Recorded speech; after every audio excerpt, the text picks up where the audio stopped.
श्री स्वामी समर्थ मित्रांनो, जर तुम्हाला तुमच्या घरामध्ये आनंदी वाटत नसेल, तुम्ही नेहमीच अस्वस्थ राहत असाल, सारखं आळस भरल्यासारखं वाटत असेल, पैशाची चिंता असेल, तर आजपासूनच हे एक काम सुरू करा.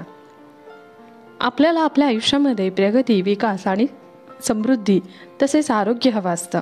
म्हणूनच आपण सर्व प्रयत्न करत असतो.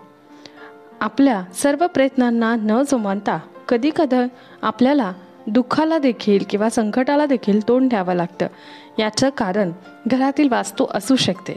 वास्तुशास्त्रानुसार घरामध्ये ठेवलेल्या वस्तूंची जर तुम्ही जागा बदलून तुम्हाला जर काय फायदा होऊ शकतो आणि घरात तुमच्या आयुष्यात सकारात्मकता आणण्यासाठी वास्तुशास्त्र फारच महत्त्वाचं आहे. घरामध्ये सुख समृद्धी टिकवण्यासाठी कोणत्या वास्तू टिप्सचा उपयोग केला पाहिजे, कोणत्या वास्तू टिप्स अवलंबल्या पाहिजेत ते आपण जाणून घेऊया. पण त्याआधी जर तुम्हाला माता लक्ष्मीचा आशीर्वाद तुमच्यावर राहावा असे वाटत असेल तर व्हिडिओला एक लाईक नक्की करा आणि चॅनलला सबस्क्राईब करा.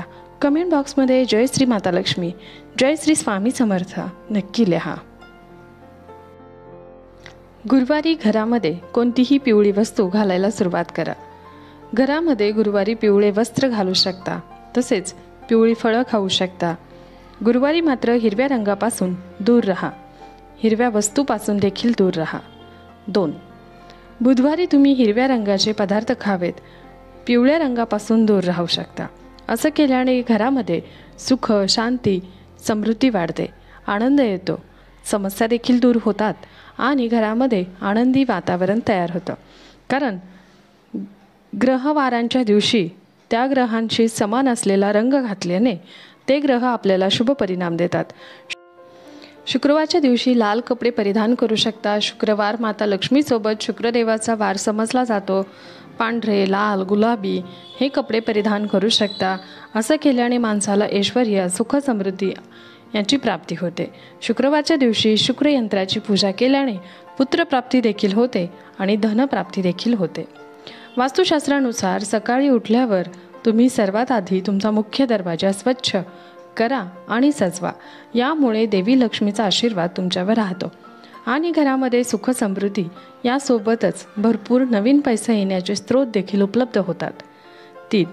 वास्तुशास्त्रानुसार घराचा मुख्य दरवाजा हा ऊर्जेचा स्रोत समजला जातो. घरामध्ये सकारात्मक ऊर्जा आणण्यासाठी मुख्य दरवाजावर तांदळाचे पीठ किंवा मग रांगोळी छोटीशी काढावी. यामुळे देवी लक्ष्मी घरामध्ये येते, सकारात्मक ऊर्जा देखील येते आणि आपल्या घराला कोणाची नजर लागत नाही. कारण बाहेरून चालणाऱ्या व्यक्तीची नजर पहिले तर रांगोळीवरच पडते आणि आपले घर वाईट नजरेपासून बचावते. जर तुम्ही दररोज सकाळी रांगोळी काढू शकत नसाल, सकाळची घाई गडबड असते, तर तुमच्या घराच्या प्रवेशद्वारावर सिंदूर किंवा कुंकू लावून ओम किंवा मग शुभचिन्ह स्वस्तिक देखील लिहू शकता.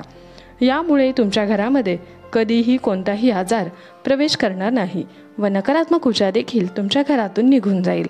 तुमच्या घरामध्ये सदैव सकारात्मक वातावरण तयार होते. असे मानले जाते की जेव्हा तुम्ही जेवायला बसतात त्याआधी तुम्ही 5 लोकांना खायला द्यावे, जेणेकरून तुमच्या घरात कधीही पैशाची कमतरता भासत नाही. पैसा दिवसेंदिवस वाढत राहावा यासाठी अन्न शिजवतानासाठी पहिली भाकरी गाईला, दुसरी भाकरी कुत्र्याला, तिसरी भाकरी माशांना, तर चौथी भाकरी पक्ष्यांना किंवा मग पक्ष्यांना धान्य देखील देऊ शकता. आणि मुंग्यांसाठी सुद्धा साखर, पीठ खायला द्यावे.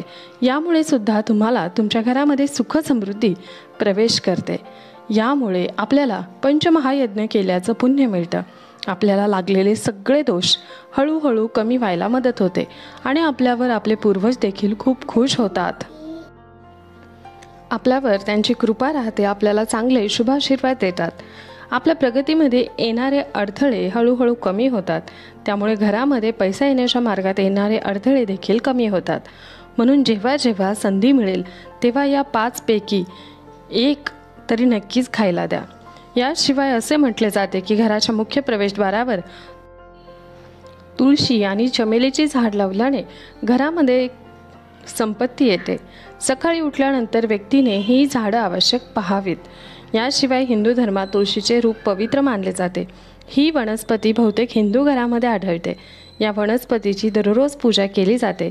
यासोबत देशी तुपाचा दिवा लावला जातो. वास्तुशास्त्रानुसार घराचा मुख्य बेलाचे झाडाचे मूळ लाल कापडात बांधून ते दरवाजावर लटकावा आणि यामुळे घरामध्ये नकारात्मक ऊर्जा प्रवेश करणार नाही. कुटुंबातील सदस्यांना धनाची देवी माता लक्ष्मीचा आशीर्वाद मिळेल. याशिवाय घरातील वास्तुदोष देखील दूर होतील. जर घरातील गृहिणी सकाळी उठल्यानंतर घराचा मुख्य दरवाजावर तांब्याच्या तांब्यात पाणी घेऊन ते ओतते तर रात्रभर राहिलेली सर्व वाईट ऊर्जा निघून जाते आणि सकारात्मक ऊर्जा घरामध्ये प्रवेश करते. यामुळेच देवी लक्ष्मी घरात प्रवेश करण्याचा मार्ग देखील मोकळा होतो. जर तुम्हाला घरामध्ये सुख शांती हवी असेल तर प्रत्येक अमावस्येच्या दिवशी पूर्णपणे घर स्वच्छ करा. घरामधील टाकाऊ आणि निरुपयोगी वस्तू बाहेर ठेवा. तसेच त्यावर कच्ची लस्सी शिंपडू शकता आणि 5 अगरबत्ती पेटवा. जर तुम्हाला घरात शांती आणि आनंद हवा असेल, आनंद टिकून ठेवण्यासाठी सकाळी आणि सायंकाळी प्रार्थना कक्षात मुख्य प्रवेशद्वारावर दिवा अगरबत्ती लावा आणि संध्याकाळी घरी मंदिरामध्ये पूजा करू शकता.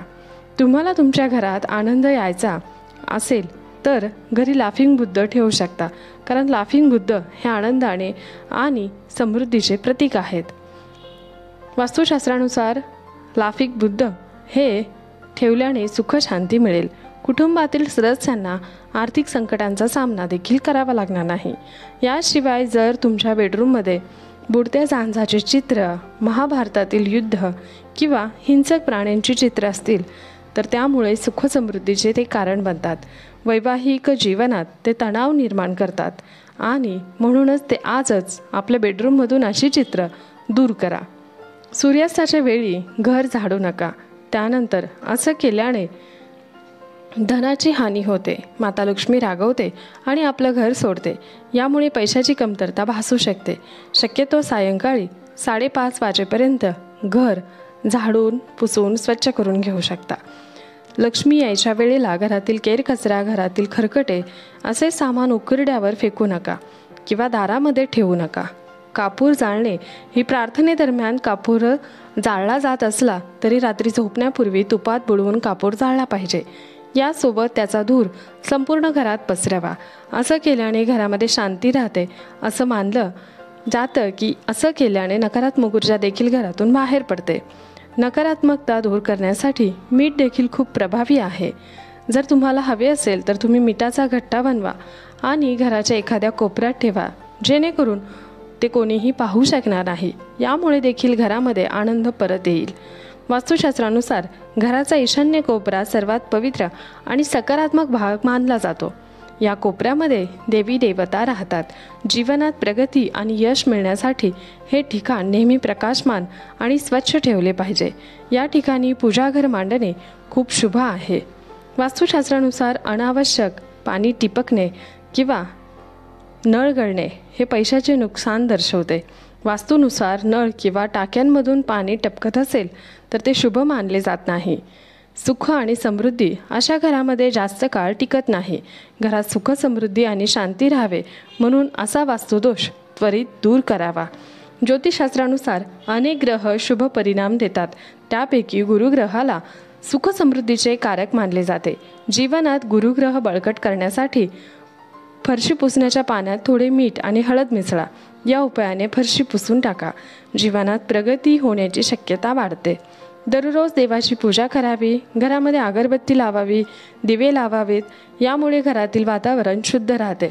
पूजा करताना नेहमी पूर्व किंवा उत्तर दिशेला आपले तोंड असावे. संध्याकाळी घराचा कोपरा आणि कोपरा उजेडात असला पाहिजे. अंधार राहणार नाही याची काळजी घ्या. प्रत्येक कोपऱ्यामध्ये उजेड असावा, कारण अंधाराच्या ठिकाणी नकारात्मक ऊर्जा जास्त सक्रिय असते. त्याच्यामध्ये वाईट घटक जास्त असतात. असे मानले जाते की अन्न शिजवल्यानंतर प्रथम ते देवाला अर्पण करावे, जेणेकरून घरामध्ये अन्न आणि पैशाची कमतरता भासू नये. म्हणून सर्वप्रथम देवाला आपण अन्न न खाता अर्पण करावे आणि स्वयंपाकघरात कोणतेही खरकटे भांडे किंवा खरकटे अन्न शिल्लक राहणार नाही याची खात्री करा, ज्यामुळे देवी लक्ष्मीला त्रास होऊ शकेल आणि तिचा राग तुमच्यावर येऊ शकेल. नेहमी या गोष्टींची काळजी घ्या. अन्नदान करणे खूप पवित्र मानले जाते. तुम्हाला काही पुण्य आणि आशीर्वाद मिळतील, ज्यामुळे धान्यदान करणे, अन्नदान करणे, वस्त्रदान करणे, गरजू व्यक्तींना मदत करणे, यामुळे त्यांचा आशीर्वाद मिळण्याने देखील आपली प्रगती होते. आपल्यासाठी खूप शुभ असते. जेव्हा तुम्ही भुकेल्या व्यक्तीला अन्न देता तेव्हा अधिक महत्त्वाचे असते. तुम्हाला पुण्य देतात. जर तुम्ही सक्षम असाल तर ब्राह्मण आणि लोकांना अन्नदान करायचे, जेणेकरून ते पुण्य अदृश्य दोषांना दूर करते, अदृश्य दोषांचा नाश करते व आपल्या कुटुंबाचे संरक्षण करते. हे दान तुम्हाला सर्व संकटातून वाचवते. याचा फायदा तुम्हाला नक्कीच होतो व तुमच्या भावी पिढ्यांना देखील याचा फायदा होतो. त्यामुळे अन्नदान अवश्य करावे. जर घरातील कोणतीही मशीन किंवा उपकरणे खराब झाले असतील तर लगेच दुरुस्त करा. घरामध्ये सदोष यंत्र किंवा उपकरणे रद्दी म्हणून ठेवा. उपकरणामुळे घरामध्ये नकारात्मकता वाढते. त्यामुळे घरात मानसिकता आणि आजाराचा त्रास वाढते. घरामध्ये उत्तर आणि आग्नेय दिशेला अशी अवजड उपकरणे ठेवा, कारण असे मानले जाते की या उपायाने देखील घरामध्ये सुख समृद्धी येते. जेव्हा आपण कधी बँकेमध्ये पैसे जमा करण्यासाठी जात असाल तेव्हा रस्त्याने ओठ न हलवता मनातल्या मनात श्री श्री या मंत्राचा जप अवश्य करत जा. यामुळे आर्थिक स्थितीमध्ये आश्चर्यकारक रूपात वृद्धी होईल. वारंवार धन जमा करण्याची संधी येते. लाख प्रयत्न करूनही घरामध्ये पैसा थांबत नसेल, धनाची देवी लक्ष्मी आणि कुबेरदेव यांची मूर्ती देवघरामध्ये स्थापित करा आणि नित्य त्यांची पूजा करा. हा उपाय केल्याने देखील घरामध्ये कधीही पैशाची कमतरता भासत नाही. असं म्हणतात की ज्या घरामध्ये घाण असते तिथे माता लक्ष्मी कधीही राहत नाही. म्हणूनच घर नेहमी स्वच्छ, टापटीप आणि नीटनेटके ठेवा. तसेच घराच्या पूर्व आणि उत्तर दिशेला कचरा कधीही ठेवू नये. 23. देवघरामध्ये शंख ठेवा. जर तुम्ही पैशाशी संबंधित समस्यांनी त्रस्त असाल तर दक्षिणवर्ती शंख पूजागृहात अवश्य ठेवा. तसेच त्याची नियमित पूजा करा. शंख वाजवा. असं केल्याने घरात देवी लक्ष्मी वास करते, कारण भगवान विष्णू आणि माता लक्ष्मीला शंख अतिशय प्रिय आहे. यामुळे पैशाशी संबंधित समस्या लवकरात लवकर दूर होतात. हा माहितीपूर्ण व्हिडिओ तुम्हाला आवडला असेल तर व्हिडिओला एक लाईक नक्की करा आणि चॅनलला सबस्क्राईब करा. तसेच बेल आयकॉन देखील प्रेस करा आणि व्हिडिओला जास्तीत जास्त लोकांबरोबर शेअर करा. कमेंट बॉक्समध्ये जय श्री स्वामी समर्थ नक्की लिहा. धन्यवाद. श्री स्वामी समर्थ. जय जय स्वामी समर्थ.